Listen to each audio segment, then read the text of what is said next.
தமிழக வெற்றிக் கழகத்தின் சார்பில் சிவகாசி சட்டமன்ற தொகுதியில் போட்டியிட்டு வெற்றி பெற்ற பின்னர் அமைச்சராக பொறுப்பேற்று முதல் முறையாக தொகுதிக்கு செல்வதற்காக இன்று மதுரை விமான நிலையத்தில் செய்தியாளர்களை சந்தித்த அமைச்சர் கீர்த்தனா பட்டாசு தொழிலாளர்கள் பாதுகாப்பு சம்பந்தமாக குழு அமைக்க உள்ளோம் என்றும் இதுபோல் யாரும் அமைக்கவில்லை என்றும் தெரிவித்தார்.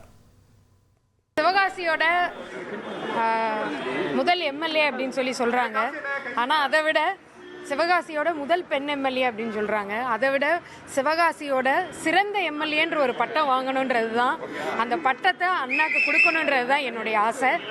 இதுவரைக்கும் சிவகாசியில் எம்எல்ஏ ஆஃபீஸ் எங்கே இருக்குன்னு கூட தெரியாது. அதை நேற்று நாங்கள் கோர்ட்டு பக்கத்தில் தான் இருக்குது. மக்கள் எல்லாரும் நான் வர சொல்லி 24 மணி நேரம் திறந்துருக்கோம். உங்களுக்காக மக்கள் பணி செய்கிறதுக்காக நாங்கள் இன்றைக்கி இங்கே வந்திருக்கோம். கண்டிப்பாக கோர்ட்டு பக்கத்தில் இருக்குங்க. தெரியாதவங்களுக்கு நான் சொல்கிறேன், ஏன்னா கடைசி 5 வருஷம் திறக்கவே இல்லை.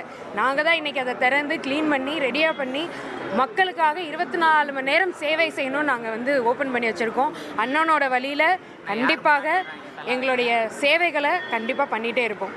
1,28,00,000 மனங்களை வென்ற தந்தி டிவி யூடியூப் சேனல். தவிர்க்க முடியாத தம்ப்நெயில், கலக்கலான கான்டென்ட்ஸ். நீங்களும் இந்த குடும்பத்தில் இணைய இப்பவே சப்ஸ்கிரைப் பண்ணுங்க.